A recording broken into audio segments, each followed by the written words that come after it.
Time for a Rabe review. Up first, guess what's back? The Circle is back on Netflix. Season 6 is here, and there are some changes from the first 5 seasons. Yes, I've watched all of them except for one. I can't believe that. First, it's being shot in Atlanta. Yes, they used to shoot in this apartment complex overseas, and guess what?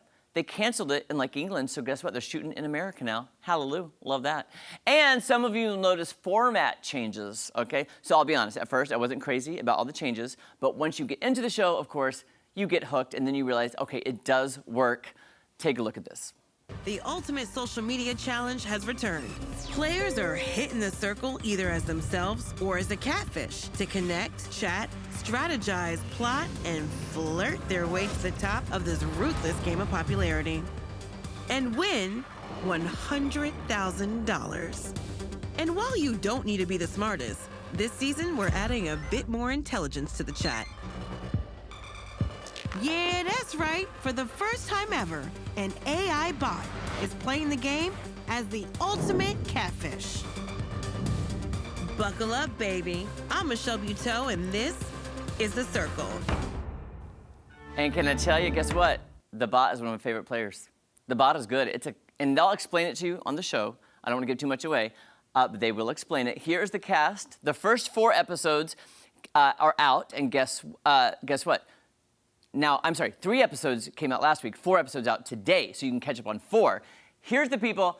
There's the AI, who I absolutely love. I'm not going to explain anything else because I don't want to spoil anything, like who's a catfish and who's not, but I love the cast. There are some great twists this season, different ways they eliminate people this season.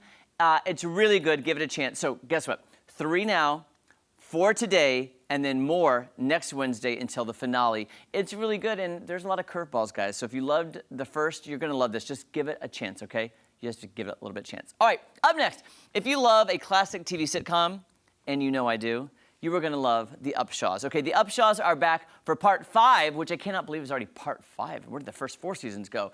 It's sassier and funnier than ever, with some surprised guest stars that really had me on the edge of my seat, because you know how I love some guest stars and maybe from the Bravo universe. Take a look at the trailer for season 5. Benny, we're not turning away any more money. You need to get certified to work on these electric cars. This ain't a car. This is an iPhone with wheels. So what am I looking at here? None of Mom's business. Leah has a boyfriend. Shut up. She would have told me that. Look who I just met. Are you sure Dad's still at work? You call all the casinos and the hospitals at the casino? Nothing good comes from getting into people's business. You better open that gym, Bernard. You're the only one here that think this is a bad idea. I'm the only one here without a teardrop on my face. Stop trying to fix stuff that ain't broke. You want to fix something? Fix breakfast. Something is really wrong with you. Yeah, and it's walking out the door. You can't put your Rib Shack receipt with the business expenses. I've had enough IRS in my life. What if I got you a number 7 with a biscuit? Now it's a business lunch. I like this show because I love Kim Fields. Okay, Kim Fields played Tootie on The Facts of Life, and she's had an amazing career, living single, done a lot of stuff, and she was also on one season of The Real Housewives of Atlanta, which she probably didn't fit in well because she doesn't like to fight, and she's just a nice person, and some of those ladies aren't. However, you might see a few of the Real Housewives of Atlanta ladies popping up this season of the Upshaws, which is kind of fun to watch and just see Kim interact with them in her world versus the reality world. This is just a classic sitcom. If you love those shows like Everybody Loves Raymond, if you love King of Queens, all the good ones that that you love to watch, it's in that genre. It's in that wheelhouse of those classic sitcoms. Just funny, and I love the family, and it's a really fun show.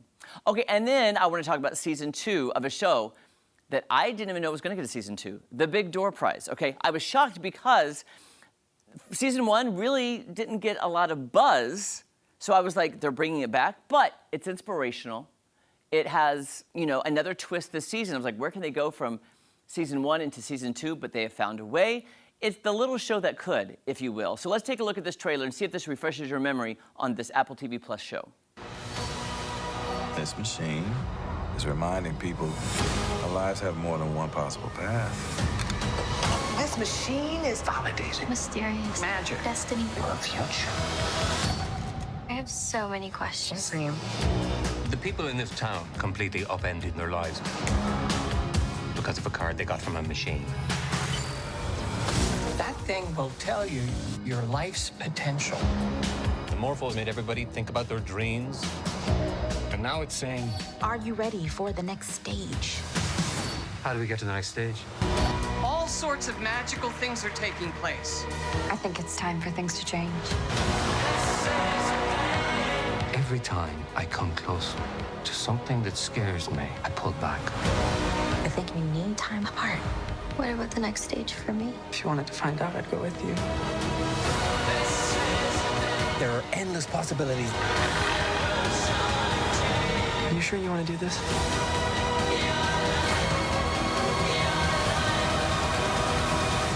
Isn't it better to know?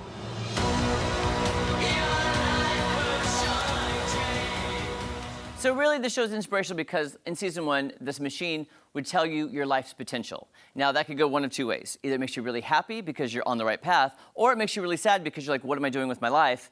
Am I wasting it when I could be doing X, Y, and Z? So while that followed the first season, now the machine is telling them how to bring this community together. So it's basically saying, okay, here's the potential, but then let's look at our potential together as a town and work together. So it's very uplifting, it's very fun. I like the characters, you can't help but root for these characters. So check that out on Apple TV+. And finally tonight, guess what? All new Masked Singer, the Group B finally is back. And it's girl group night. Take a look at this.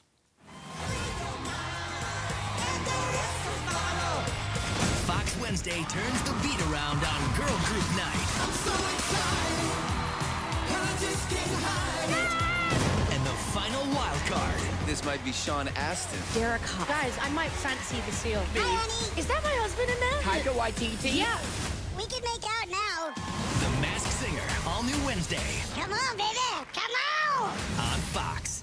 All right, finally, Group B is back, and I still have my predictions sealed at my desk about some of the people who I think it is just from one episode. Also, I found out tomorrow night on Fox, Farmer Wants a Wife. It's not the finale. There's still 2 more episodes left.